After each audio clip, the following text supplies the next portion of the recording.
तो class 9th students, तो देखिए आज हम लेकर आ गए हैं आपके काव्य खंड का दूसरा अध्याय। बात कर रही हूँ class 9th Hindi course B के स्टूडेंट्स के लिए।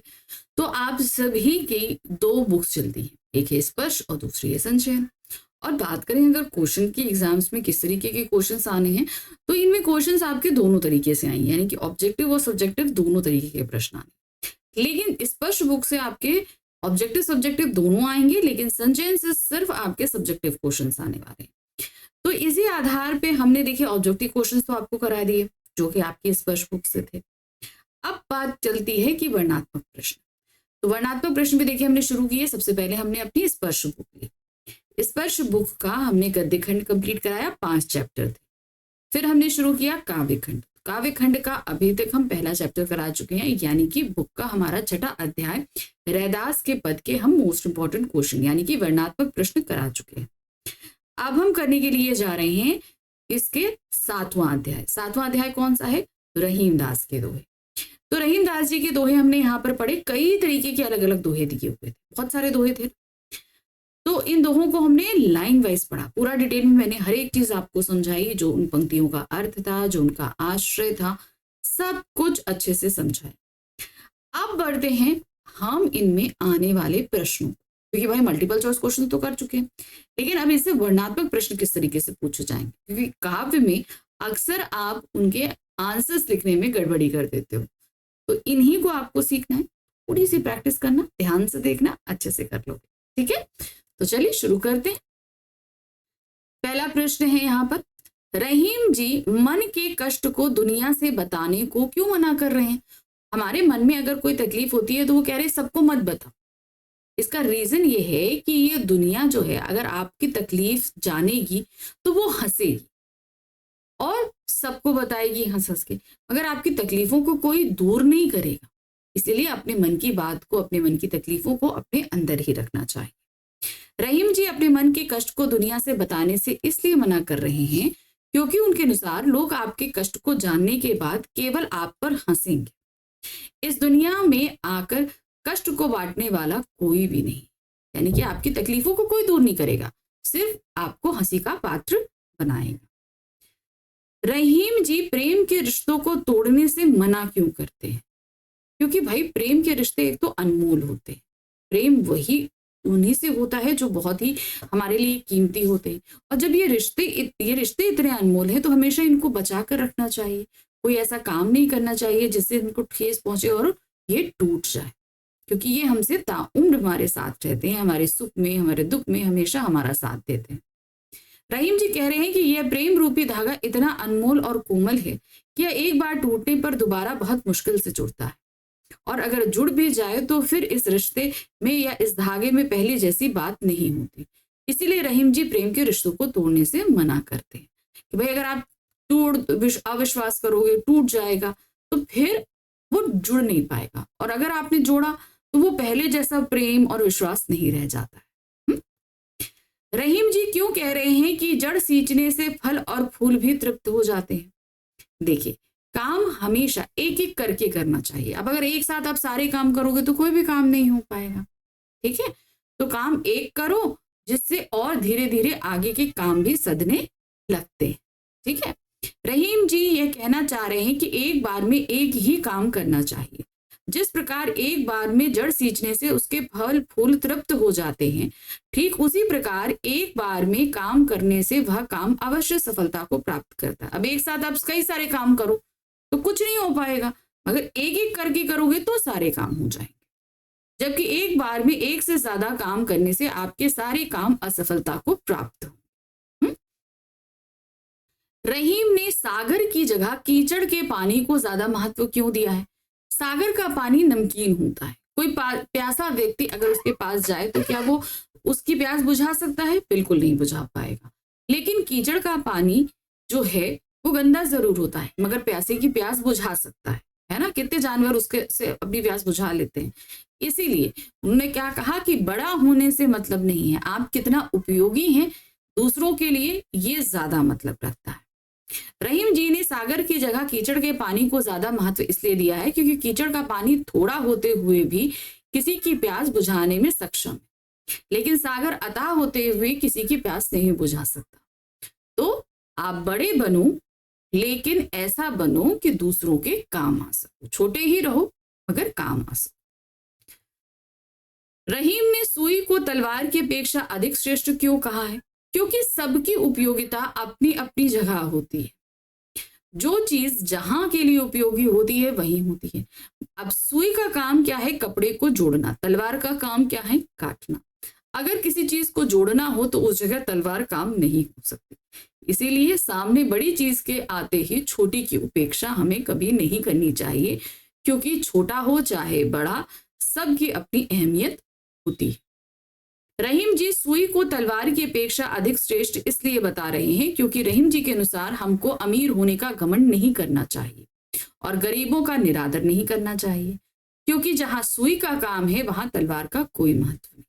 तो हमने कहा ना कि बड़े के आते ही छोटे का निरादर नहीं करना चाहिए, क्योंकि जहां पर हमें वो छोटा काम आ सकता है वहां वो बड़ा काम नहीं आ सकता। रहीम जी पानी की महत्ता का किस प्रकार वर्णन कर रहे हैं? पानी का महत्व हम सभी को पता है कि अगर हम पानी नहीं रहे तो हमारा अस्तित्व नहीं रहेगा। ठीक है, क्योंकि हमारा शरीर खुद 70% पानी से बना हुआ है। हमें पानी की सख्त आवश्यकता रहती है जीवित रहने के लिए।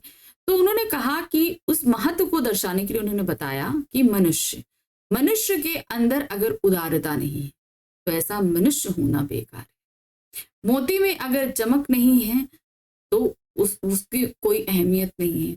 और चून अर्थात अगर आटे में पानी ना मिला जाए तो वो भी किसी तरीके से उपयोगी नहीं हो सकता। तो पानी का महत्व सभी के लिए होता है, अर्थात उसकी अहमियत सभी के लिए होती है। रहीम जी पानी की महत्व का वर्णन करते हुए बता रहे हैं कि हमको पानी अवश्य ही बचाना चाहिए, क्योंकि इस दुनिया में बिना पानी के सब शून्य है। क्योंकि मोती, मनुष्य, चून तीनों को जिंदा रहने हेतु पानी की जरूरत पड़ती है। इसलिए हम सबको पानी बचाना ही चाहिए। ठीक है, अब मनुष्य जो है बिना पानी के नहीं रह सकता, मोती में चमक बिना पानी के नहीं आ सकती, चून को हम यानी कि आटे को हम बिना पानी में मिलाए उपयोगिता में नहीं ला सकते। तो ये सब किस लिए है? जब तक पानी नहीं है ये उपयोगी नहीं हो सकते। रहीम के पहले दोहे से आप क्या समझते हैं? क्या था? रहीमन धागा प्रेम का मत तोड़ो चटकाए, एक बार टूटे तो दोबारा जुड़ने पर गांठ पड़ जाए। ठीक है, ये चीज बताया था ना, तो ये चीज आपको बतानी है। रहीम जी अपने पहले दोहे में बताते हैं कि प्रेम रूपी धागा बड़ा ही कोमल है, इसको कभी टूटने ना दे। अगर ये धागा कभी टूट गया तो फिर दोबारा से जोड़ा नहीं जा सकता। ठीक है, और अगर जुड़ गया तो भी उसमें वह पहले जैसा प्रेम और व्यवहार नहीं रहेगा। तो मतलब मान लीजिए कि आपका कोई फ्रेंड है, आपकी उसकी लड़ाई हो जाती है किसी बात पे लेकर, फिर आपकी फ्रेंडशिप होती है, तो वो फ्रेंडशिप वो पहले जैसी फ्रेंडशिप नहीं रहेगी। लड़ाई होने के बाद वो पहली जैसी फ्रेंडशिप नहीं रह जाती, क्योंकि उस लड़ाई की एक कसक आपके मन में भी रहेगी और आपके उस फ्रेंड के मन में भी रहेगी। रहीम जी के अनुसार धागे और रिश्ते में क्या संबंध होता है? धागा, रहीमन धागा प्रेम का, धागे को प्रेम के रिश्ते के अनुसार ही बताया। जैसे धागा होता है, धागे को अगर हम बहुत खींचते हैं तो क्या होता है? वो टूट जाता है, स्ट्रेस देने पे वो टूट जाता है। अब उसको जोड़ने की कोशिश करो, नहीं जोड़ पाएगा, जोड़ोगे तो उसमें गांठ पड़ जाएगी। उसी तरीके से रिश्ता होता है। अगर रिश्ते में आप अविश्वास करते हो या एक दूसरे से गलत बोलते हो, कुछ भी करते हो, लड़ाई झगड़ा करते हो, तो वो रिश्ता टूट जाता है। अब आप चाहो कि वो रिश्ता जुड़ जाए पहले जैसा, तो वो पॉसिबल नहीं। अगर आप जोड़ोगे तो जोड़ने पर भी वो पहले जैसी कसक, मतलब पहले जैसी बात नहीं आ पाएगी, वो एक कसक रह जाती है। यही सिमिलैरिटी है धागे और रिश्ते में। रहीम जी के अनुसार ये धागा और रिश्ता एक ही समान होते हैं। जिस प्रकार धागा एक बार टूटने के बाद दोबारा जल्दी नहीं जुड़ता है, और अगर जुड़ा तो उसमें पहले जैसी मजबूती नहीं रहती, ठीक उसी प्रकार रिश्ते भी होते हैं। पहले जैसी बात रिश्ते में नहीं रह जाती। एक को साधने से सब कैसे सध जाते हैं? जैसे जड़ में पानी देने से फल, फूल, पत्ते सब कुछ बढ़ते हैं, सबका पोषण होता है। उसी प्रकार से यदि व्यक्ति लालचपूर्ण विचारों को त्याग कर संयम एवं नियम से सबसे महत्वपूर्ण कार्य करे, यानी कि जो इंपॉर्टेंट है उस काम को पहले करे, तो उसके संपूर्ण कार्य सुचारू रूप से संपन्न एवं सफल होते हैं। जैसे मान लीजिए, अब हम आप भी लोगों का उदाहरण लेते हैं। आप लोगों को सबसे अच्छा क्या लगता है? चलो बाहर खेल लेते हैं, मोबाइल चला लेते हैं, फ्रेंड्स के संग चैटिंग कर लेते हैं। ये सारी चीजें आप लोग को आजकल बड़ी एक्साइटेड लगती हैं, बहुत, मतलब हमें अच्छा मन ये करना है, तो हमारा मन यही करने के लिए करता है। लेकिन इस समय सबसे जरूरी क्या होता है? पढ़ाई करना, क्योंकि ये आगे चल के आपका फ्यूचर बनाता है। मगर आपको लगता है कि अरे पढ़ाई करेंगे तो हम ये सारे काम कब करेंगे? लेकिन सबसे महत्वपूर्ण काम, अगर आप आज पढ़ाई करते हो तो आप आगे चल के एक सफल इंसान बनोगे। फिर आप आराम से मोबाइल भी चलाओ, फ्रेंड्स के साथ घूमो फिरो भी, क्योंकि जीवन व्यतीत करने के लिए पैसा चाहिए, और पैसे के लिए अच्छी जॉब चाहिए, अच्छी जॉब के लिए अच्छा पढ़ना पड़ता है। इसीलिए जो महत्वपूर्ण काम है वो हमें समय रहते करना चाहिए। यदि ना, अर्थात यदि किसी सर्वाधिक महत्वपूर्ण कार्य पर ध्यान दिया जाए तो उससे संबंधित सारे कार्य सफल हो जाएंगे। हो जाते हैं कि नहीं हो जाते? आपको अच्छा से अच्छा मोबाइल भी मिल जाएगा, बढ़िया घूमो भी, तो आप टाइम निकाल के अपने काम से बढ़िया से जहां पे जाओ, आउटिंग करो, कुछ भी करो, सब कर सकते हो। फिर एक सफलता के बाद क्रम से अन्य सफलताएं भी मिलने लगती हैं।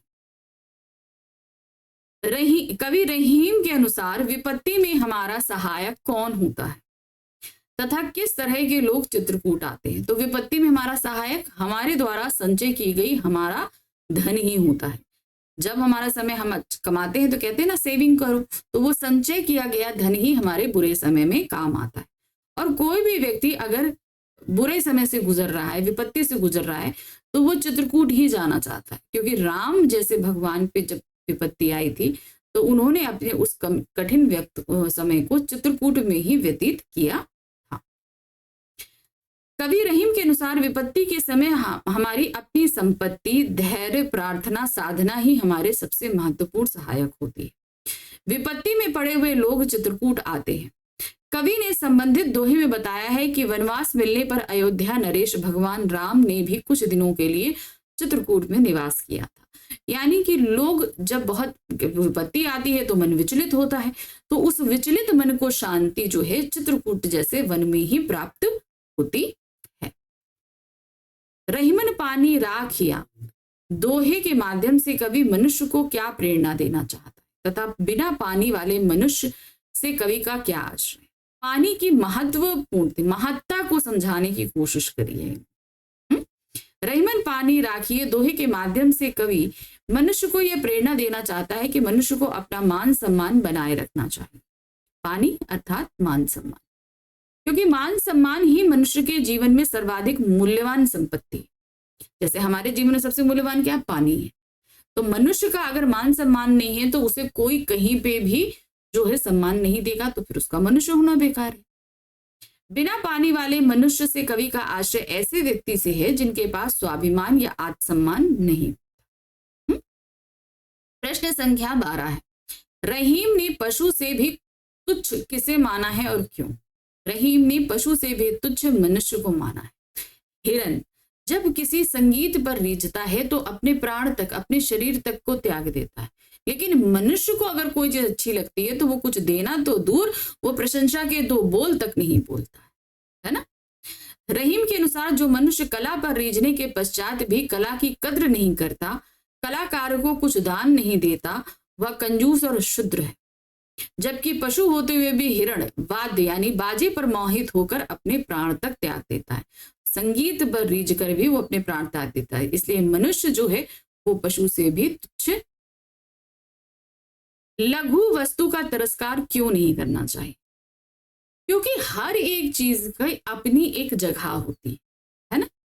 उन्होंने बताया ना कि सुई छोटी होती है लेकिन महत्वपूर्ण होती है। कपड़ा कहीं फट जाए अगर तो हमारी इज्जत को बचाने के लिए वो सुई ही काम आती है, उससे अपने कपड़े को जोड़ते हैं और अपनी इज्जत को बचाते हैं, अपने शरीर को ढांपते हैं। लेकिन तलवार तो उस जगह कोई काम नहीं आ सकती। तो हर एक किसी की उपयोगिता अपनी जगह होती ही होती। तो हमें कभी भी छोटे, गरीब, निर्धन, तुच्छ जो वस्तुएं, छोटी वस्तुएं होती हैं, इन सभी का बड़ी वस्तुओं के आगे तिरस्कार नहीं करना चाहिए।